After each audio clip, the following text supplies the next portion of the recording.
Eu nunca imaginei que a escola, aquele prédio velho com suas paredes descascadas e cheiro constante de mofo, poderia se tornar o palco do pesadelo que mudou a minha vida. Meu nome é Mateus, e se você está ouvindo isso, saiba que eu sobrevivi. Mas a escola, não sei se ela é apenas um lugar agora ou se tornou algo vivo. Nossa escola era famosa na cidade por seu tamanho e por seu passado. Construída em 1920, já foi um seminário antes de ser transformada em escola pública. Diziam que, décadas atrás, alunos desapareciam misteriosamente. Mas isso eram só histórias. Ou assim eu pensava. Meus amigos, Júlia, que era a curiosa do grupo, Igor, o corajoso até demais, e Ana, sempre a mais cética, estavam comigo naquilo tudo. Costumávamos explorar os cantos esquecidos do prédio durante os intervalos, especialmente o porão, que era quase sempre trancado. Só que naquele ano a escola estava diferente. A luz parecia não alcançar todos os cantos, e as sombras nos corredores pareciam mais profundas. Foi durante uma atividade escolar à noite, um tipo de sarau organizado pelos professores, que tudo começou. As luzes fluorescentes da escola, que normalmente piscavam de vez em quando, começaram a apagar completamente, deixando alguns corredores na penumbra. Isso já era o suficiente para deixar todo mundo desconfortável. Ouviram isso? Júlia perguntou, inclinando a cabeça para o lado, como se estivesse tentando identificar um som. Eram só os ratos, Igor disse, mas mesmo ele parecia inquieto. Eu também ouvi. Era como um sussurro, quase um chamado, vindo dos andares superiores. Nós decidimos investigar.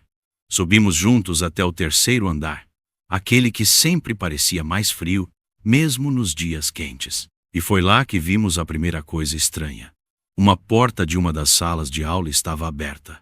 E isso não seria incomum, exceto pelo fato de que aquela sala estava desativada há anos. Dentro, cadeiras estavam empilhadas de forma errada, como se alguém ou algo as tivesse arrastado para criar um padrão.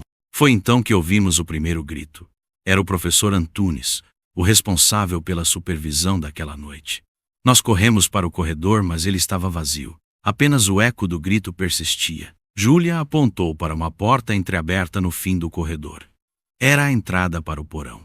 Se eu soubesse o que nos esperava lá embaixo, teria ido embora naquele momento. Mas Igor insistiu. É só curiosidade. Vamos descobrir e voltamos. Ele sempre era assim, incapaz de recuar. O porão tinha um cheiro forte de mofo e umidade. A lanterna de Júlia iluminava as paredes manchadas e cobertas de marcas que pareciam símbolos. Cada passo era mais assustador, com os sons do prédio acima ficando cada vez mais distantes. Então encontramos a sala trancada. Júlia, que sempre carregava grampos para abrir portas, conseguiu destrancar a fechadura. Dentro, encontramos algo que fez o ar congelar. Um altar rudimentar, com velas apagadas ao redor de um espelho antigo. Páginas de livros rasgados estavam espalhadas pelo chão, com letras em uma língua que nenhum de nós reconhecia. Igor tocou no espelho, e no mesmo instante sentimos o ar mudar. O ambiente ficou gelado e um som de passos ecoou atrás de nós. Mas quando nos viramos, não havia ninguém. Isso não é normal, Ana sussurrou. Pela primeira vez, sua confiança parecia ter desaparecido. Decidimos sair do porão, mas ao chegar ao andar principal, percebemos que a escola estava diferente. As luzes piscavam mais do que nunca e o silêncio era opressivo. O professor Antunes não estava em lugar nenhum.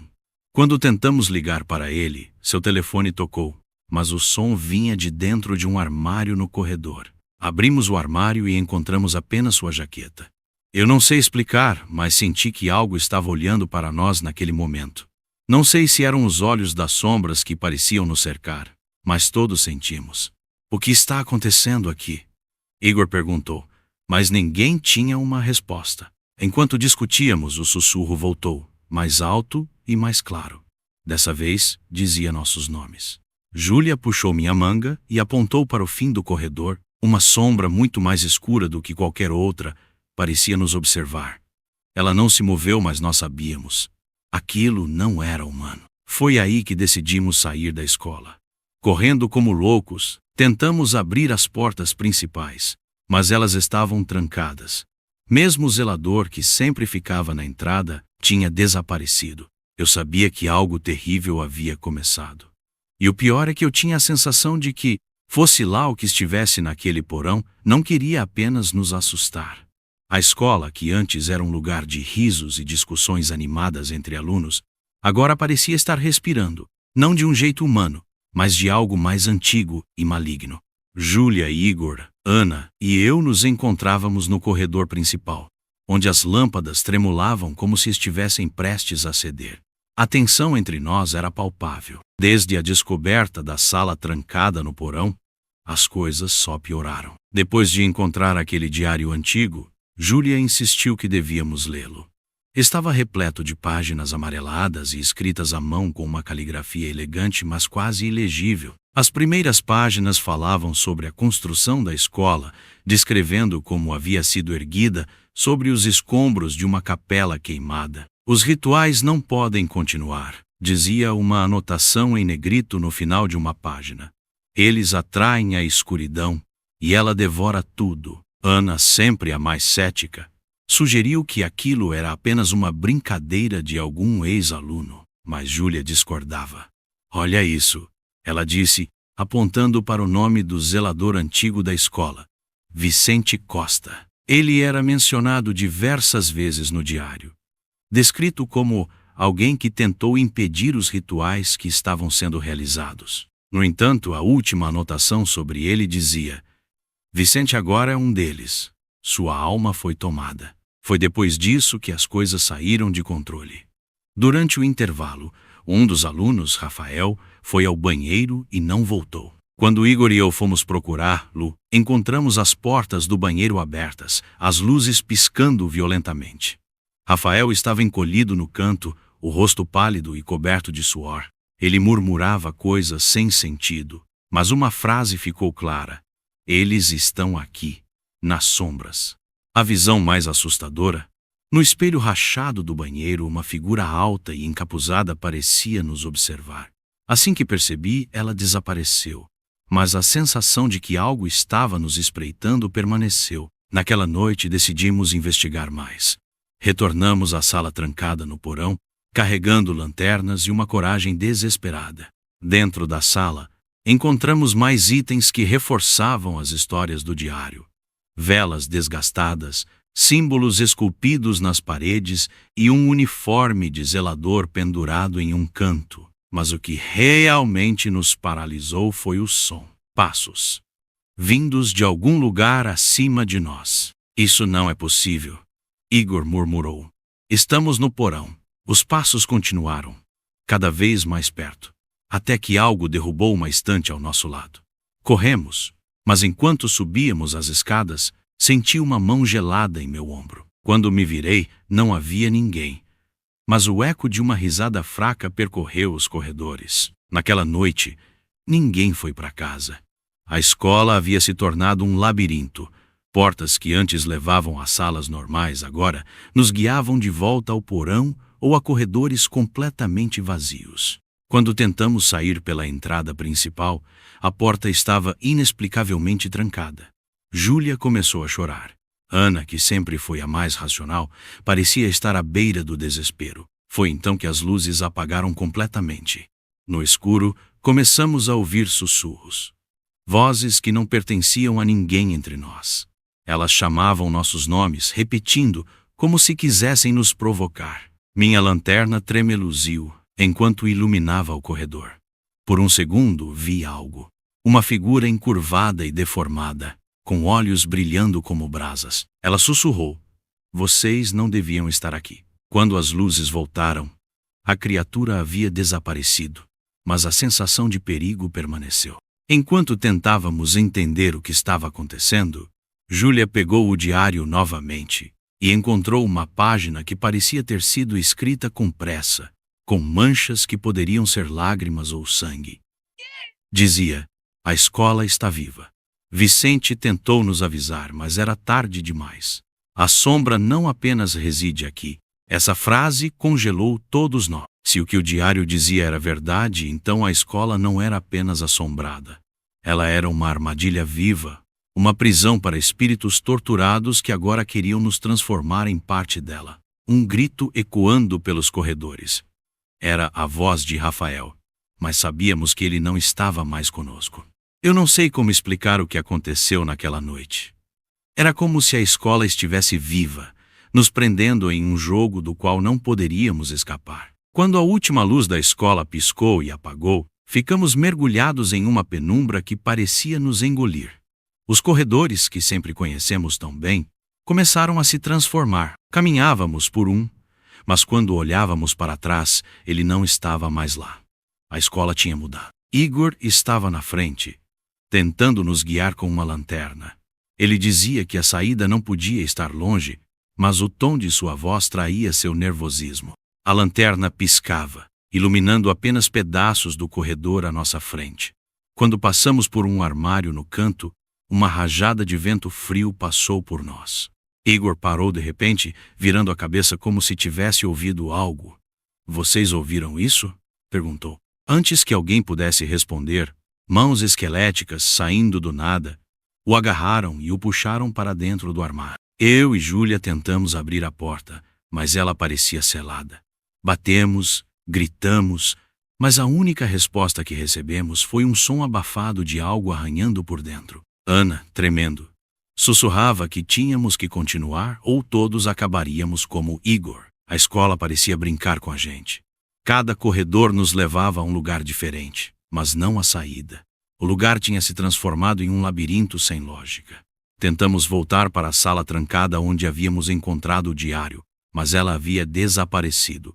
As janelas mostravam uma escuridão que parecia sólida, como se o mundo além delas não existisse mais. Ana começou a murmurar para si mesma, dizendo que podia ver o zelador. "Ele está lá", ela repetia, apontando para um canto vazio. Então, ela se virou para nós, os olhos cheios de pânico. "Ele quer vingança. Ele disse que fomos nós que fizemos isso com ele." Eu tentei acalmá-la, mas não havia como negar que algo estava nos observando. Júlia segurou minha mão e me puxou para outro corredor. "Temos que descobrir o que eles querem. Senão, não sairemos daqui." Nossos passos nos levaram até o auditório, um lugar que sempre teve uma atmosfera estranha. As cadeiras, normalmente alinhadas, estavam todas viradas para nós, como se fossem um público esperando pelo nosso próximo movimento. No palco, havia uma figura, uma sombra que não tinha forma definida, mas que pulsava com uma energia que fazia o ar vibrar. Júlia e eu recuamos, mas a porta atrás de nós se fechou com um estrondo. As sombras começaram a se mover pelas paredes, descendo lentamente como tinta negra. Elas se aproximavam, sussurrando coisas que não conseguíamos entender, mas que enchiam o coração de medo. No palco, a figura apontou para mim. Eu sabia que era um aviso. Naquele momento, lembrei-me do que o diário dizia. Os injustiçados procuram reparação. Algo naquela frase me fez perceber que os espíritos não estavam apenas tentando nos matar.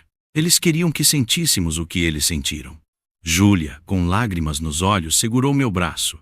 "Se não resolvermos isso, seremos parte deles, presos aqui para sempre." Antes que pudesse responder, uma sombra maior surgiu, engolindo o auditório inteiro em escuridão. Tudo o que eu podia ouvir eram os gritos de Ana e os sussurros das sombras, que agora pareciam rir. Eu sabia que estávamos perto do fim de uma maneira ou de outra. Eu ainda lembro daquele momento como se tivesse acontecido ontem. Júlia e eu estávamos trancados no auditório, cercados por sombras que pareciam ter peso, textura e intenções assassinas. Cada canto do auditório pulsava com uma energia malévola, e o ar estava tão frio que minha respiração saía em nuvens brancas. O som dos sussurros nos cercava, vozes de dor e raiva ecoando em palavras que não podíamos compreender, mas sentíamos. Sabíamos que o confronto final estava próximo e tínhamos que agir rápido. Júlia, ainda segurando o diário que havíamos encontrado no porão, apontou para uma passagem que menciona o zelador. Não como vilão, mas como vítima. O diário revelava que o zelador, Sr. Armando, havia tentado impedir o antigo sacerdote que comandava os rituais na capela, mas acabou morto, sua alma presa na escola como castigo. Os espíritos que nos perseguiam eram fragmentos de almas atormentadas, manipuladas por algo muito pior. O verdadeiro mal não era o zelador, mas o sacerdote que, segundo o diário, havia sacrificado dezenas de vidas para alcançar poder absoluto. Ele havia sido enterrado na fundação da escola, transformando o local em um epicentro de energia maligna. O altar no porão era o ponto de âncora que ligava a sua entidade à escola. E destruí-lo era nossa única chance. Saímos do auditório correndo, com as sombras nos perseguindo. O corredor se alongava como um pesadelo sem fim, mas, de alguma forma, encontramos a escada que levava ao porão. As portas pareciam gritar enquanto as abríamos, e o som ecoava como um lamento pelo prédio. Quando chegamos ao porão, percebemos que ele havia mudado desde a última vez. As paredes estavam cobertas de símbolos brilhantes, como inscrições que pulsavam com luz vermelha. O altar estava no centro, irradiando uma energia que fazia o chão vibrar. Júlia começou a ler em voz alta as palavras que encontramos no diário, um possível meio contra feitiço para enfraquecer a entidade. Enquanto isso, eu me aproximei do altar, com um único objeto que parecia poder destruí-lo, um pedaço de ferro enferrujado que encontramos antes, parte de uma antiga cruz que o zelador havia escondido. No momento em que comecei a destruir o altar, ele reagiu. A entidade se manifestou. Uma figura alta e retorcida, com olhos como poços de fogo e uma voz que fazia o chão tremer. Era o sacerdote. Ele não era mais humano. Sua forma era uma mistura grotesca de carne e sombra, com tentáculos que se moviam como serpentes e uma aura que drenava nossa força vital. Júlia gritou enquanto era atingida por uma das sombras que o sacerdote controlava, mas continuou recitando as palavras do diário. Cada palavra parecia ferir a entidade, fazendo-a recuar, mas ela ainda era forte demais. A sala começou a desmoronar ao nosso redor, tijolos caindo e o teto tremendo como se a própria escola estivesse viva. Eu finalmente atingi o altar com o ferro. O impacto causou uma explosão de luz e som, como se o mundo tivesse sido rasgado ao meio. As sombras ao nosso redor começaram a desaparecer, gritando em agonia enquanto eram sugadas para dentro do altar. O sacerdote gritou algo em uma língua desconhecida, e seu corpo começou a se desfazer. Ele lançou um último ataque, e eu só percebi tarde demais que Júlia estava no caminho. Ela foi atingida diretamente, jogada contra a parede com uma força que fez tudo dentro de mim se quebrar. Ela me olhou uma última vez com um sorriso fraco e murmurou: "Acabe com isso." Com lágrimas escorrendo pelo rosto, usei todas as minhas forças para destruir o altar completamente. O porão foi engolido por uma luz ofuscante e eu fui arremessado para trás. Quando acordei, estava do lado de fora da escola. O prédio era agora uma ruína. Tijolos e pedaços de madeira estavam espalhados e um silêncio opressor pairava no ar. Júlia não estava comigo, nem os outros. Fui encontrado por equipes de resgate mais tarde, mas ninguém acreditou na minha história.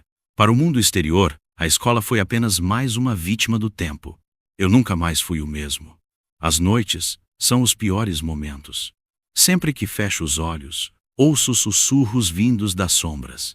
Às vezes, vejo reflexos de coisas que não estão lá. Sei que eles ainda estão comigo, esperando. E temo que um dia, quando a noite estiver mais escura, eles finalmente me levem também.